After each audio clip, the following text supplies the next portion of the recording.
Bonjour, ici votre humble serviteur Jules-Marie Cambi. Une fois de plus encore devant vous dans cet enseignement et cette prédication dont le thème s'intitule l'aveuglement spirituel. Les sources, les causes, les conséquences ainsi que les remèdes. Nous allons parler ce qui concerne l'aveuglement spirituel. Le monde dans lequel nous vivons, c'est un monde qui court le danger. Et c'est le plus grand danger que nous voyons au niveau de l'Église, à l'extérieur de l'Église, partout, c'est l'aveuglement. Et l'aveuglement sous des formes, sous la moralité, mais également sous la spiritualité. Sans toutefois tarder, je vous invite à lire avec moi dans 3 portions d'écriture. Premièrement, nous allons lire dans 2 Corinthiens, le chapitre 4, le verset 4. Et deuxièmement, notre deuxième partie d'écriture, et ça sera dans Éphésiens, le chapitre 4, les versets 17 jusqu'à 18. Et nous allons finir dans Marc, le chapitre 10, du verset 46 jusqu'au verset 52, que nous pouvons trouver également dans Matthieu 20 ou peut-être dans Luc 18, 35 jusqu'en descendant. L'histoire que beaucoup connaissent, c'est l'histoire de Bartimée. Nous allons lire d'abord en commençant dans ce que nous voyons ici, dans 2 Corinthiens, le chapitre 4. Le verset 4 nous dit ceci. Et nous allons commencer surtout à partir du verset 3 qui dit ceci. Si notre évangile est encore voilé, il est voilé pour ceux qui périssent. 4. Pour les incrédules, dont le Dieu de ce siècle a aveuglé l'intelligence, afin qu'ils ne vissent pas briller la splendeur de l'évangile de la gloire de Christ, qui est l'image de Dieu. Si nous lisons aussi, et nous lisons dans l'autre portion d'écriture que nous avions dit dans Éphésiens 4, 17 jusqu'à 18, qui dit ceci. Voici donc, ça c'est la version, la Bible dit semeur. Voici donc ce que je vous dis, ce que je vous déclare au nom du Seigneur. Vous ne devez plus marcher comme les païens qui suivent leurs pensées vides de sens. Ils ont en effet l'intelligence obscurcie et sont étrangers à la vie de Dieu que Dieu donne à cause de l'ignorance qui est en eux et qui provient de l'endurcissement de leur cœur. Lorsque nous allons terminer également en lisant Marc, chapitre 10, à partir du verset 46, nous voyons ici que nous dit, ils arrivèrent à Jéricho, lorsque Jésus sortit de la ville avec ses disciples et une assez grande foule. Bartimée, le fils aveugle de Timée, était assis en train de mendier au bord du chemin. Il entendit que c'était Jésus de Nazareth et se mit à crier, fils de David, aie pitié de moi. Beaucoup le reprenaient pour le faire taire, mais il criait beaucoup plus fort, fils de David, aie pitié de moi. Jésus s'arrêta et dit, appelle-le. Ils l'appelèrent et l'aveugle en lui disant, prends courage, lève-toi, il t'appelle. L'aveugle jeta son menton, en s'élevant d'un bond, vint vers Jésus. Jésus prit la parole et lui dit, que veux-tu que je fasse pour toi?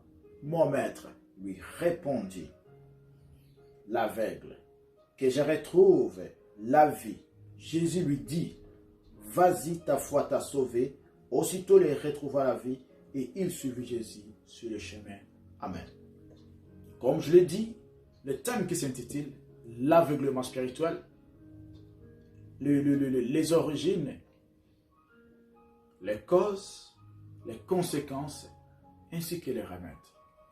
Lorsque nous parlons ici d'abord de l'aveuglement spirituel, ce terme nous ramène à ce que nous appelons la façon donc, le manque de discernement dans nos actions, le manque de savoir dissocier ou séparer le bien du mal. Lorsque nous parlons également de l'aveuglement spirituel, il s'agit de l'incapacité de saisir les réalités spirituelles, l'incapacité de connaître la volonté de Dieu, l'incapacité de ne pas s'inscrire dans ce que Dieu veut, dans ce que Dieu souhaite, dans le plan du salut, dans le plan de la rédemption. Nous parlons de l'aveuglement spirituel lorsque l'homme se livre à des actes de contre la terre, à des actes qui n'honorent pas Dieu, à des actes où Dieu n'est pas associé. Alors, en parlant des sources de l'aveuglement spirituel, j'aimerais parler de 2 sources. La première source d'aveuglement spirituel, c'est le diable lui-même. Le diable est source de l'aveuglement. Comme nous le voyons dans 2 Corinthiens 4 et 4, on dit que c'est le diable qui a obscurci, le diable qui a aveuglé les gens. Alors, comment est-ce que le diable opère? Lorsque nous parlons du diable devons d'abord connaître que le diable opère sous deux angles. Opère de deux façons. Premièrement, le diable d'abord, le premier angle dans lequel il opère, c'est en défiant toute source du salut, en défiant l'évangile. Car nous voyons ici, dans la parole que nous venons de lire, le diable empêche les gens pour qu'ils ne puissent pas voir la splendeur, l'image de l'évangile. Il les empêche pour qu'ils ne puissent pas connaître la réalité. C'est ainsi que lorsque nous voyons dans 2 Timothée 3 et 15, l'apôtre Paul, lorsqu'il parle à Timothée, il parle très clairement que l'évangile qu'il a réussi dès les bas âges, c'est le chemin vers le salut, le chemin par la foi. Et c'est ce que le diable veut. Il veut que les gens ne puissent pas connaître l'évangile. Il veut défier toute source du salut. Il veut défier. Et comment il les défie? Il les défie d'abord, et c'est là, premièrement, en s'attaquant aux moyens par lesquels nous connaissons Dieu. Et deuxièmement, il le fait, il défie cela. Deuxièmement, en attaquant la foi. Comment est-ce qu'il attaque la foi? Il attaque la foi par la peur, par l'incrédulité, mais également par les incertitudes. Pourquoi? Parce que nous sommes sauvés par la grâce au moyen de la foi. Le diable connaît réellement, il connaît sérieusement que la grâce est disponible et tout le monde, tout pécheur peut s'enquérir de la grâce, il peut être sauvé. Mais il faut que nous puissions avoir la foi, car c'est la foi qui permet que nous soyons agréés par Dieu, que nous puissions avoir cette adhérence, comme le dit la version originelle. Nous puissions avoir cette adhérence à Dieu. Nous puissions nous adhérer. Nous puissions être agréables par lui. Alors, lorsqu'il attaque la peur, il crée l'incrédulité. Il attaque la foi plutôt. Il crée l'incrédulité, la peur, les incertitudes, pour que ces gens ne puissent pas avoir la foi, envie de chercher le salut, envie de chercher l'évangile. Il s'agit de se voir que le diable attaque afin que nous puissions, afin que les gens, parce que nous sommes sauvés, afin que ceux qui ne sont pas sauvés puissent demeurer encore dans l'aveuglement spirituel. Et deuxièmement, le deuxième angle dans lequel le diable attaque, c'est l'évangile. C'est l'évangile. C'est pour cela que l'apôtre Paul dit que notre évangile n'est pas voilé. L'évangile est voilé pour ceux qui périssent. Ce que le diable a obscurci leur façon de voir, de comprendre. Il l'attaque par l'évangile. L'évangile, c'est la bonne nouvelle. C'est la proclamation des vertus de la foi. La proclamation de la bonne nouvelle. La proclamation de l'œuvre de la croix. La proclamation de l'œuvre du salut. Alors, lorsque le diable défie l'œuvre de la croix, lorsqu'il défie l'évangile, il veut que les gens ne puissent pas avoir le salut. Comme je viens de le dire ici, quand nous voyons dans 2 Timothée et 3,15, l'apôtre Paul parle clairement à Timothée que l'évangile qu'il a réussi, le vertu de la foi qu'il a réussi, les enseignements qu'il a réussi, constituent son tremplin vers le salut, constituent son tremplin vers la gloire, constituent son tremplin vers la connaissance de Dieu. Et cette connaissance, c'est l'affranchissement de tout aveuglement spirituel. Il s'agit de ces deux camps que le diable attaque. Mais deuxièmement, le troisième angle que le diable attaque, c'est en créant ce que nous appelons le formalisme. Et en créant le formalisme, le diable les crée de deux façons. Le formalisme d'abord au niveau interne et au niveau externe. Comment est-ce qu'il est fait au niveau interne? Au niveau interne, le diable d'abord crée le formalisme en se servant de gens qui sont en Dieu, mais dont leur cœur, leur nature n'a pas encore changé. Ces gens qui se servent de Dieu. Nous regardons très clairement, lorsque nous regardons dans Actes des Apôtres, le chapitre 8, lorsque Philippe prêche, nous voyons Simon le magicien, celui qui avait l'estime, celui qui avait toute la valeur dans sa cité à Macédoine. Mais est-ce qu'il était vrai? Il n'était pas vrai. Et toute personne lui respectait. Pourquoi? Parce que c'est le diable se servait de lui afin qu'il puisse conduire les gens dans la perdition, afin qu'il puisse maintenir les gens dans ce que nous appelons l'aveuglement spirituel. Nous regardons également dans Actes des Apôtres, le chapitre 13, lorsque nous faisons Bar Jésus. C'est lui-même qui a combattu l'apôtre Paul. C'est lui-même qui a calomnié auprès du préconcile. Pourquoi? Parce que ce sont des gens auxquels le diable se servent afin de diluer le message de la croix, afin de diluer l'évangile, afin de créer le mécanisme, afin de créer les actions où Christ n'est pas associé, où Christ n'est pas reconnu. Mais deuxièmement, Lorsqu'ils se servent de cela, peuple de Dieu, ils se servent également, deuxièmement, au niveau interne, par des faux enseignements, par des fausses doctrines. Et cela, nous le voyons propager par des mouvements qui viennent par-ci, par-là. Ces mouvements ne sont pas pour les salir, ils sont là pour maintenir l'aveuglement. Et l'aveuglement au niveau spirituel, l'aveuglement au niveau moral. Pour que les peuples, les gens, ceux qui veulent appartenir à Dieu, puissent rester bloqués, puissent rester dans l'obscurantisme, puissent rester dans le ténèbre, et afin de ne pas voir la lumière, de ne pas voir la puissance de l'évangile.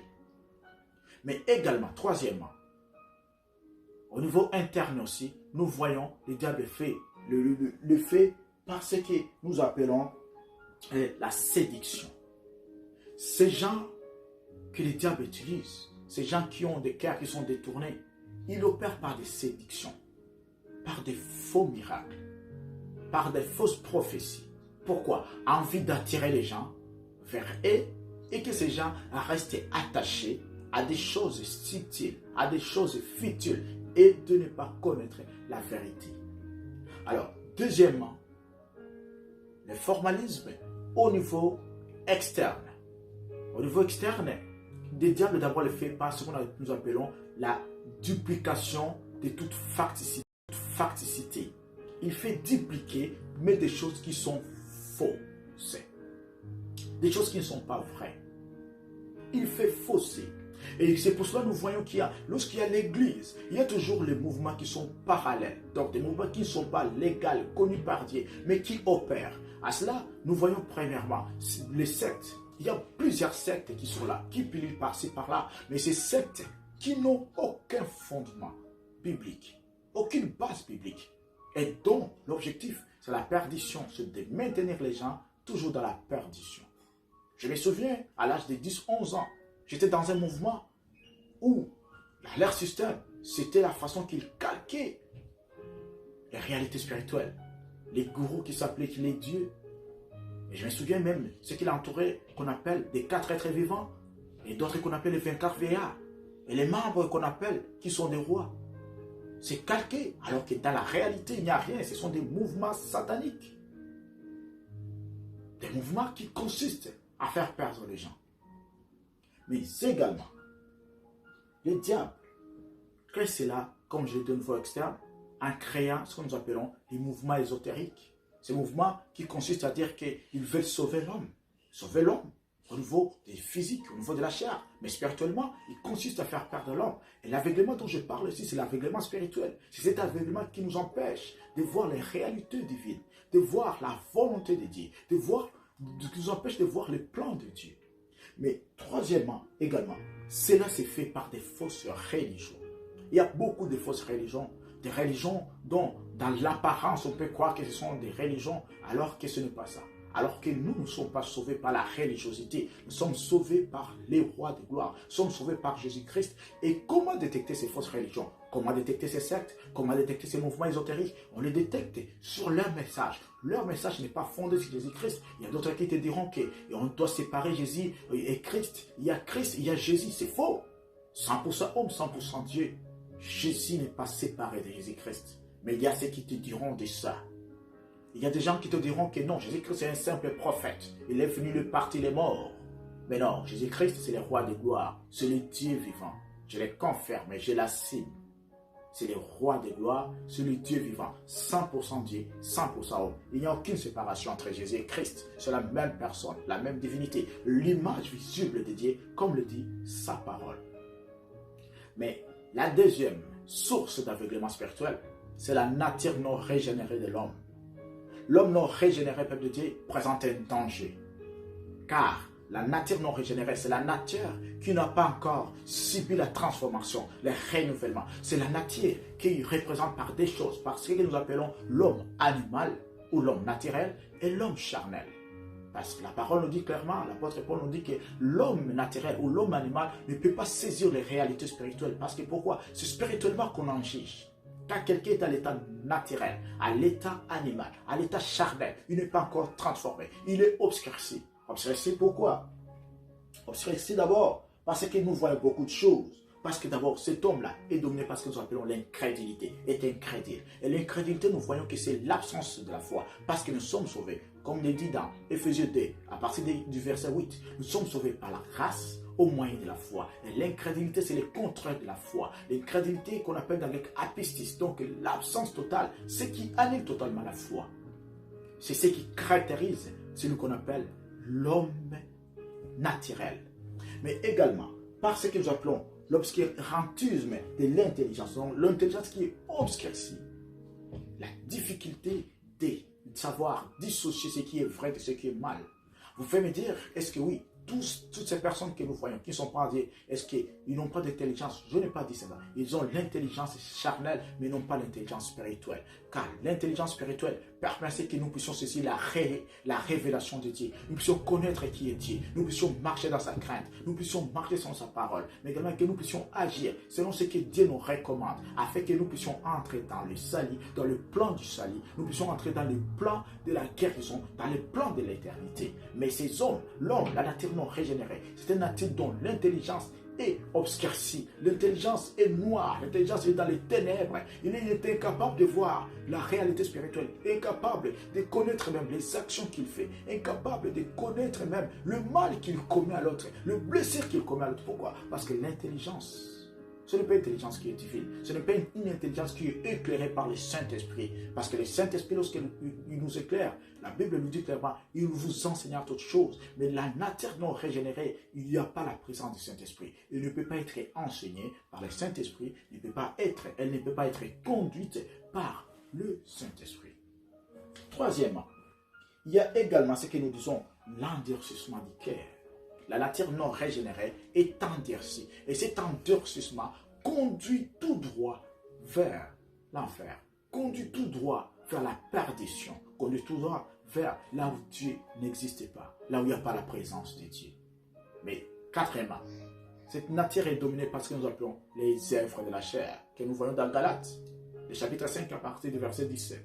Et ces œuvres de la chair sont contraires, sont en inimitié par rapport au fruit de l'esprit, par rapport à ce que l'esprit recommande. Et si c'est contraire par rapport à ce que l'esprit recommande, c'est parce que ces œuvres vivent dans l'obscurcissement. L'obscurcissement.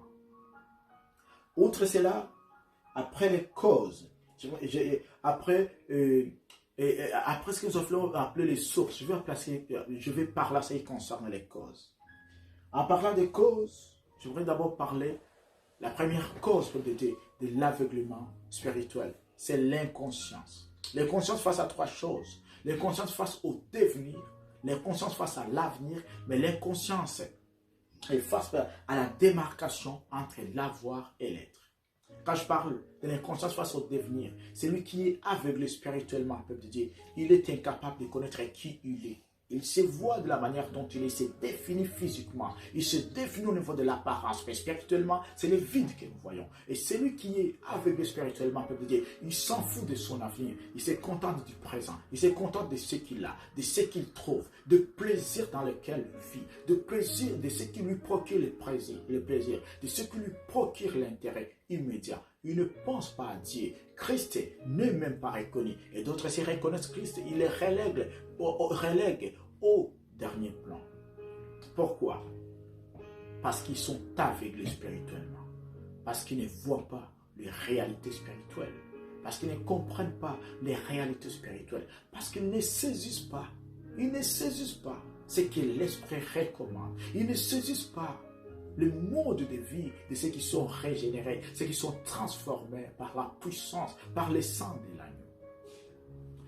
Également, j'aimerais parler en ce qui concerne de cela, lorsque je parle de la démarcation entre l'avoir et l'être, ils ne savent pas ce qu'ils sont, ils ne savent pas ce qu'ils sont. Mais ce que nous avons, nous l'avons réussi par faveur imméritée. Et ce que nous sommes devenus de nouvelles créatures en Christ. Parce que les choses anciennes sont passées comme le montre des Corinthiens 5,17 et toute chose est devenue nouvelle en Christ. Mais celui qui est aveuglé spirituellement ne connaît pas cette réalité. Il croit que de la naissance jusqu'à la vieillesse, c'est seulement comme ça qu'on va être. On n'a pas besoin d'être transformé, on n'a pas besoin d'être renouvelé, on a besoin de continuer tel quel.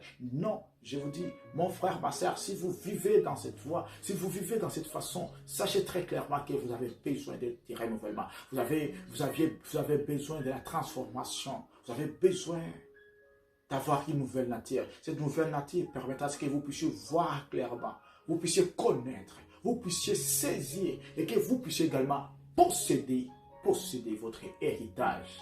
L'héritage qui n'est pas de ce monde, mais l'héritage qui est céleste et éternel.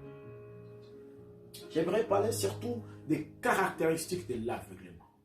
Comment est-ce que nous allons connaître, nous serons capables de détecter de celui qui vit réellement dans l'aveuglement? Nous pouvons voir toute personne qui marche chez la rue, toute personne qui vient chez nous, et on se demande est-elle aveuglée ou pas? Comment est-ce que je peux être capable de saisir, de comprendre, de différencier celui qui vit dans l'aveuglement? D'abord, premièrement, la première caractéristique, ou le premier signe, c'est l'inconduite. Donc, la mauvaise conduite. La conduite qui ne plaît pas à Dieu. La conduite qui ne plaît pas dans la société. Mais ces personnes, parce qu'ils sont aveuglés, leur conduite jugent ça normal. Ils jugent ça c'est bon. Leurs actions, leurs actes, ils trouvent ça c'est normal. Ils se disent non, je vis ma vie. Personne qui va me juger. Oui, personne qui va te juger. Mais nous avons un compte à rendre. Parce que nous serons jugés au regard de nos œuvres et de nos actions. Lorsque Christ viendra, il prendra les siens.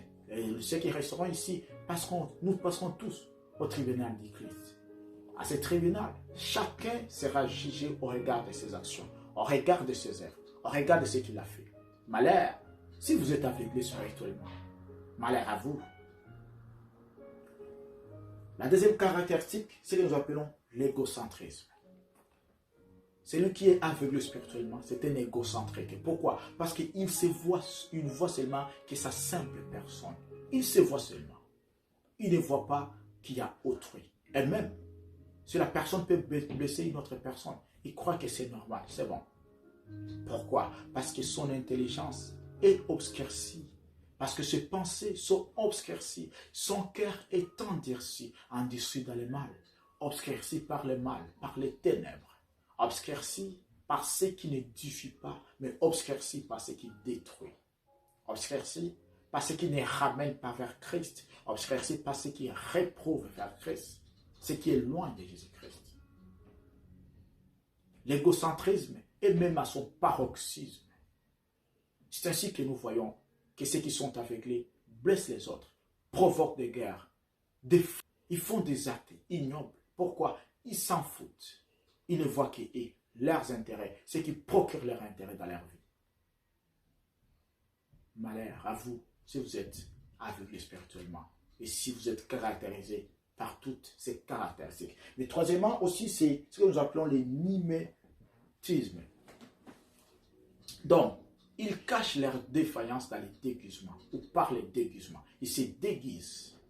C'est ainsi que nous allons voir dans plusieurs églises. Il y a beaucoup de gens qui se déguisent. Il y a plusieurs personnes qui se cachent, croyant qu'ils sont chrétiens, mais alors qu'ils sont déguisés. Parce que quelqu'un qui est déguisé, c'est quelqu'un qui n'est pas encore transformé. C'est quelqu'un qui n'a pas encore renouvelé. Il se fait passer à la place de l'autre. Ils vivent dans le formalisme, dans le conformisme, mais dans la réalité, la personne n'a jamais été transformée, n'a jamais été renouvelée. Et lorsqu'on n'est pas encore transformé, on n'est pas encore renouvelé, on vit dans l'aveuglement. Parce que la nature transformée, renouvelée, c'est une nature qui est capable de saisir, de voir, de comprendre, mais également de poser des actions qui soient spirituelles, des actions qui soient dominées par la lumière. Le quatrième signe, la quatrième caractéristique, c'est l'inconscience à deux niveaux. Lorsque quelqu'un est aveuglé, il est inconscient d'abord premièrement, moralement. Il pose des actes qui sont immoraux, des actions qui sont immorales. Et cela, il considère que c'est bon. Il considère que c'est sans aucun problème. Il considère que c'est sans aucun incident. C'est ainsi que nous voyons l'exemple que nous avions donné dans Actes 13, avec celui qu'on appelait Bar Jésus. Il faisait des actes qui étaient immoraux, mais lui trouvait que c'était bon. Pourquoi? Parce que ça lui procurait l'intérêt, parce que ça lui procurait l'argent, parce que ça lui procurait la notoriété, parce que ça lui procurait la place dans la société. Et c'est comme ça que celui qui est aveugle spirituellement agit. Il voit d'abord que sa personne, il voit d'abord que ses intérêts. Mais ces intérêts qui sont voilés, ces intérêts qui sont dominés par ce que nous appelons l'inconscience à la forme morale. Mais deuxièmement, c'est l'inconscience qui soit spirituelle. Donc, capable de détecter ce qui est spirituel, ce qui est édifiant, ce qui est constructif, ce qui est dominé par Jésus-Christ, ce qui est édifié sur Jésus-Christ. Incapable même de comprendre, incapable de poser des gestes, de faire des actions qui soient constructives, qui soient spirituelles, des actions qui ramènent, qui rapprochent vers Jésus-Christ. Lorsque je parle de ceci également, je vais parler alors des remèdes. Je vais parler des remèdes. Ou d'abord, je parle des conséquences. Quelles sont les conséquences lorsqu'on vit dans l'aveuglement spirituel? Les conséquences sont nombreuses. Les conséquences d'abord, c'est parce qu'on vit d'une vie sans Dieu, comme le voyons dans Ephésiens 4, 17. La version Alfred Quinn nous parle que c'est quelqu'un qui vit sans Dieu.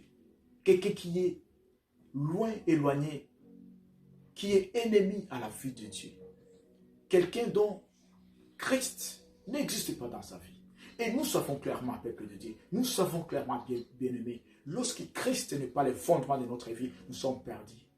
Lorsque Christ n'est pas le fondement de notre vie, nous nous battons contre notre propre destinée. Nous détruisons notre propre destinée et nous étouffons même notre destinée. Lorsque Christ n'est pas le fondement de ce que nous faisons, lorsque Christ n'est pas le fondement de ce que nous sommes, lorsque Christ, Jésus, n'est pas le fondement de notre spiritualité, Père de Dieu, nous nous battons, comme je l'ai dit, contre notre propre destinée. Les conséquences également que nous voyons, c'est la perdition. Les conséquences est que nous allons finir dans là où on appelle, il y a pleurs et grincement des dents. Celui qui se trouve dans l'aveuglement, il y a plusieurs conséquences. Plusieurs conséquences. Conséquences à la fois immédiates, les conséquences également lointaines. Les conséquences apparentes, visibles, et les conséquences même spirituelles. Quelqu'un qui est sans Dieu, quelqu'un où Dieu n'existe pas, quelqu'un qui est étranger à la vie de Dieu, c'est quelqu'un qui est un danger d'abord pour soi, un danger pour la société, mais également qui est une perdition totale et éternelle. Mais la bonne nouvelle est que la grâce est encore disponible. La bonne nouvelle est que Christ est encore assis à la droite du Père pour intercéder pour toi. C'est pour ça que tu vis dans l'aveuglement, tu vis dans ces situations, tu vis dans ces contextes, tu vis par ses actions. Christ est encore présent. La parole de Dieu est encore présente. Les Saintes Écritures, c'est la lumière, car c'est une lampe sur nos sentiers.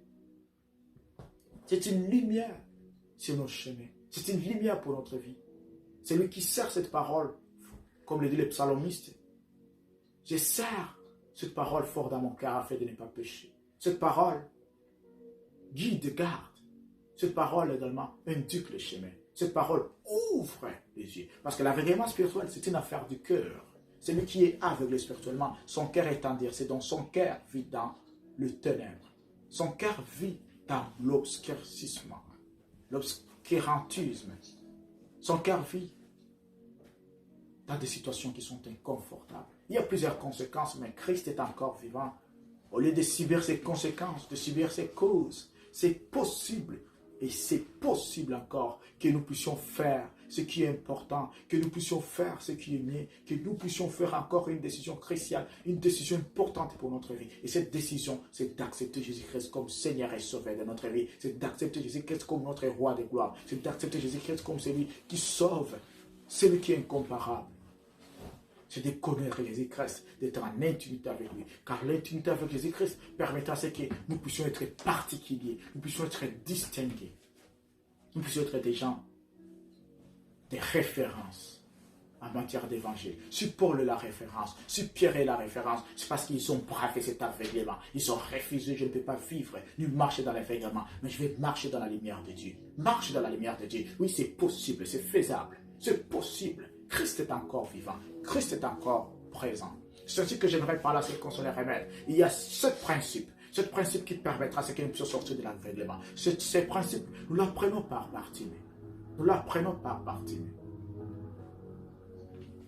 Le premier principe, lorsque nous voulons sortir, lorsque les gens veulent sortir de l'aveuglement spirituel, le premier principe, c'est d'abord de changer les regards. Change les regards de ton entourage. Change les regards de ta situation. Change les regards de ta vie. Bartimée a changé les regards lorsqu'il a entendu que Jésus-Christ est passé. Il a commencé par changer les regards. Il a dit que assez, c'est assez. Assez, c'est assez. Tu vis dans l'aveuglement. Tu ne vois rien, tu ne vois clair. Assez, c'est assez. Change les regards. Et tourne-toi vers celui qu'on appelle la source et le consommateur de la foi. Et la foi en Dieu. La pistis. Lorsque tu as pistis, sache que tu seras sauvé. Car la grâce est encore disponible. Elle sera disponible tant que l'Église ne sera pas encore enlevée. Mais nous ne savons pas ni l'heure ni le jour. Quand Christ viendra prendre l'Église, c'est pour cela. Ne tardez pas dans le chemin dans lequel tu vis. Ne tardez pas dans cet aveuglement. Tourne les regards, change les regards d'abord. Que ton regard soit tourné vers Jésus-Christ. Ton regard soit tourné vers le salut, la source du salut. Deuxièmement, le deuxième principe. Lorsque nous voulons sortir de l'aveuglement spirituel, le deuxième principe, c'est d'abord ce que nous appelons la prise de conscience. Donc, connaître et être conscient du chemin vers le salut. Il faut connaître et être conscient du chemin vers le salut. Bartimée, lorsqu'il criait, lorsqu'il a entendu Christ, il a su, il a été conscient du chemin vers le salut. Il savait que ça, c'est le chemin. Si je passe par ici, je vais être sauvé. Animé par esprit, un esprit de foi. Animé par un esprit encore de puissance.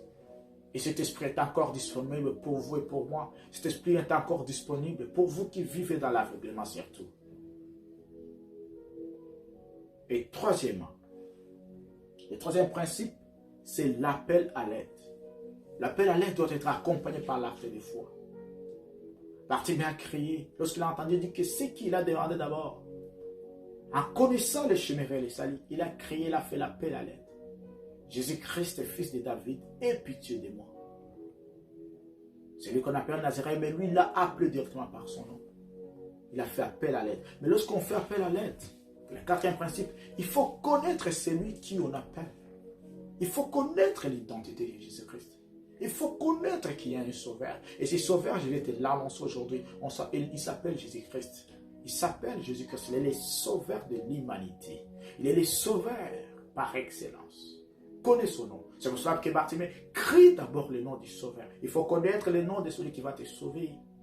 Et celui, je te le présente aujourd'hui. Si tu ne le connais pas, c'est Jésus-Christ. Et si tu le connais, je te le rappelle encore. Qui s'appelle Jésus-Christ. Alors, cinquièmement, lorsqu'on fait l'acte de foi, lorsqu'on fait l'appel à l'aide, j'aimerais d'abord que nous puissions connaître, il y a des choses que nous connaissons, des choses qui vous font connaître. Il y a les mépris, il y a les découragements. Il y a les mépris de ceux qui t'ont vu dans la situation dans laquelle tu vivais, qui veulent que tu restes. Et ce mépris est toujours encouragé, toujours créé par les diables, qui est la source de l'aveuglement. Mais il y a également les découragements de la part de ceux qui sont encore sauvés, qui te disent que non, toi tu es perdu, tu es un produit fini. Mais j'aimerais te dire que tu vis dans l'aveuglement, tu n'es pas un produit fini pour la perdition. Mais tu es pris et que tu sois transformé. Car que tu sois transformé, tu seras un produit vers la gloire de Dieu. Un produit fini vers la sainteté et la spiritualité. Que les gens te méprisent, te découragent parce que tu as fait l'appel à l'aide, afin que tu sortes de ton aveuglement. Ne sois pas déçu de cela. Mais cela permet à ce que ta foi puisse être aiguisée. Que ta foi puisse être reconnue. Que ta foi puisse encore avoir l'ampleur. Et plus les circonstances deviennent difficiles, plus les épreuves deviennent difficiles, ta foi encore est aiguisée. Ta foi encore a sa valeur, sa puissance. Outre cela, le cinquième ou sixième principe, c'est d'abandonner tout ce qui est nuisible. Tout ce qui rend à ce que tu sois malheureux. Tout ce qui fait à ce que tu puisses subir le déshonneur et l'avilissement. Abandonne tout. C'est pour cela que nous voyons, lorsque Bartimée, on l'a appelé, il a jeté son manteau. D'autres qui disent que c'était sa source de provision. Mais ce n'était pas sa source de provision. C'était juste le poids, le surpoids, ce qui caractérisait son identité.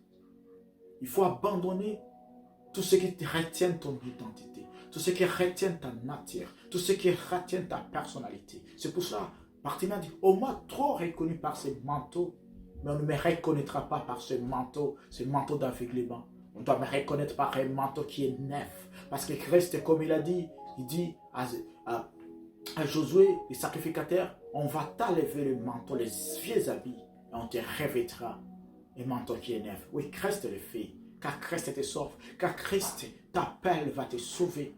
Sache qu'il y a ton identité qui va changer, il y a ta nature qui va changer, il y a ta barrière, il y a ton aspect, et même ton intérieur va changer. Tu vas changer d'une manière holistique, d'une manière complète, d'une manière intégrale, irréversible. Parce qu'à Jésus-Christ, il y a la vie. Outre cela, lorsque tu jettes tout ce qui est, il faut suivre les sauveurs. Mais cela est précédé d'abord par la foi. Car Christ, s'il veut te sauver, il te pose une question. Que veux-tu que je fasse pour toi? Nous regardons tout ce que Jésus-Christ a sauvé, il le demandait. Pourquoi? Parce que nous sommes sauvés au moyen de la foi. Nous sommes sauvés par la grâce. Parce que Christ, si nous sauve, c'est par faveur imméritée. Juste nous demander qu'est-ce que tu veux. C'est une faveur imméritée. Parler avec un Dieu. Avoir ce privilège.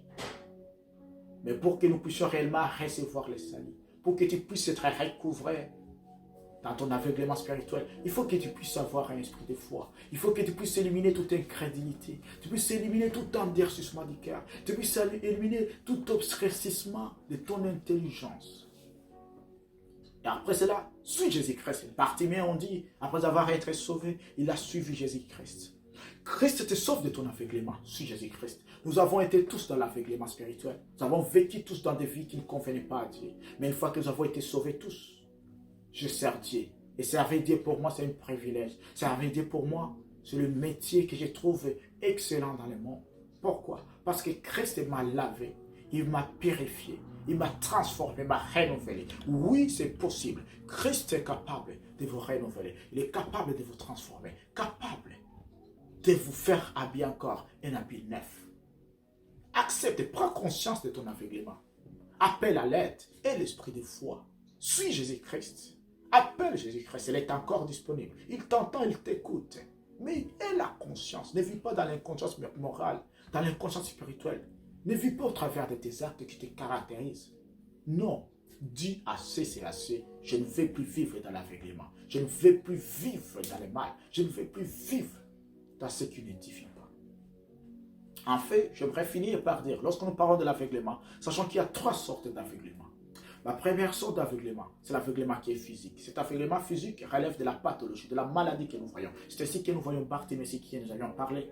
Bartimée était aveugle, mais aveugle physiquement. Mais souvent, cet aveuglement physique peut aussi causer des aveuglements qui soient à la fois moral et spirituel. Pourquoi? Parce qu'on ne voit pas, on ne connaît pas. On vit juste au niveau du contact. S'il n'y a pas de contact, c'est difficile. Mais je n'ai pas dit que les aveugles, ceux qui sont aveuglés physiquement sont aveuglés moralement, spirituellement. Non, je n'ai pas dit cela. Il y a des fois, cela peut arriver. Si on ne connaît pas Jésus-Christ, oui. Mais si on connaît Jésus-Christ, on est sauvé. Mais la deuxième sorte, c'est l'aveuglement qui est moral. Cet aveuglement, c'est l'aveuglement où on est incapable de discerner le bien du mal. Où on voit que le mal est bien, le bien est mal. Où on vit dans ce qu'on appelle le daltonisme. Où on renverse les rôles. Il y a inversion des valeurs, caractérisée par l'inversion des valeurs, caractérisée par le mal à son paroxysme, caractérisée par le pouvoir, la capacité de nuisance, la méchanceté. Ça, c'est l'aveuglement moral.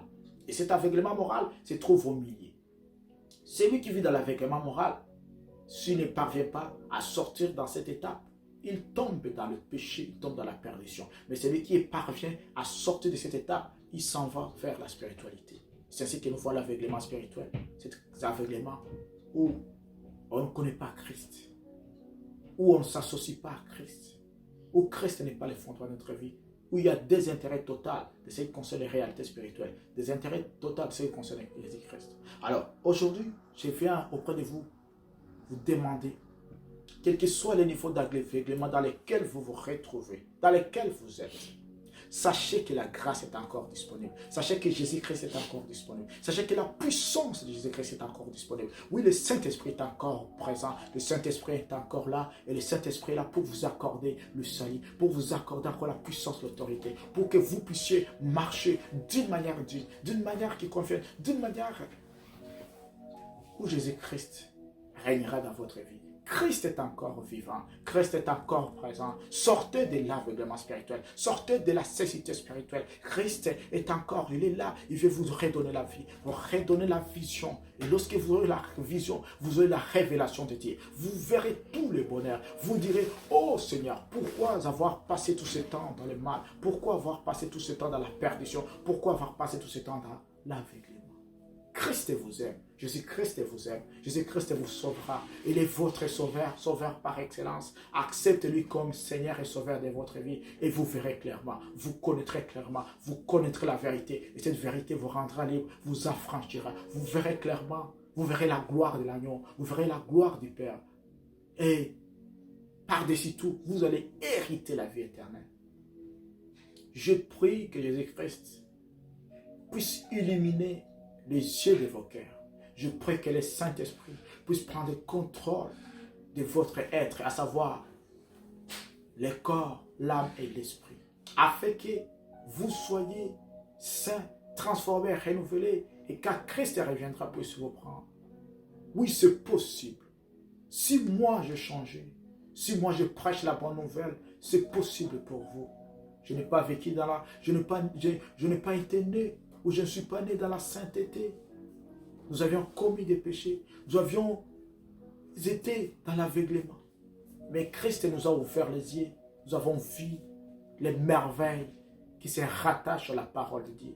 Et aujourd'hui, j'ai une fierté de dire que je marche dignement de l'évangile. J'ai la fierté de dire que je marche dignement de Christ. J'ai la fierté de dire que je marche dignement de Dieu. J'ai la fierté de dire que je marche dignement du Saint-Esprit.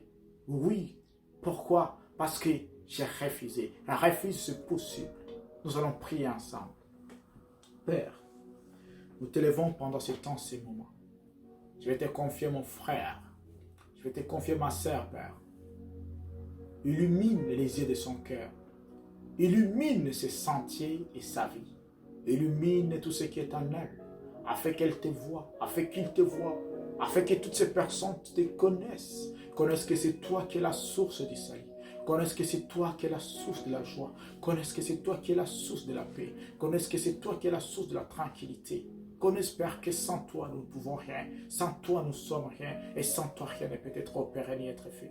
Merci Seigneur pour ce que tu feras pour ce frère. Merci pour la conscience que tu mettras dans son cœur, quelles que soient les consciences qui a pris le paroxysme, Père. Merci pour la grâce que, Seigneur, tu déverseras dans son cœur. Merci, Seigneur, pour la prise de conscience, Père. Merci pour cet endurcissement que tu ôteras dans son cœur. Merci, Père, pour cet obscurcissement qui sera éclairé par ta parole dans ton Saint-Esprit. Je dis merci, Seigneur, pour ce temps, pour ce moment. Père, permets encore de toucher, permets encore de changer, de transformer, afin que, Seigneur, tous parviennent à l'image de ta gloire, à l'image de l'évangile, à l'image de ta sainteté, à l'image de ta paix.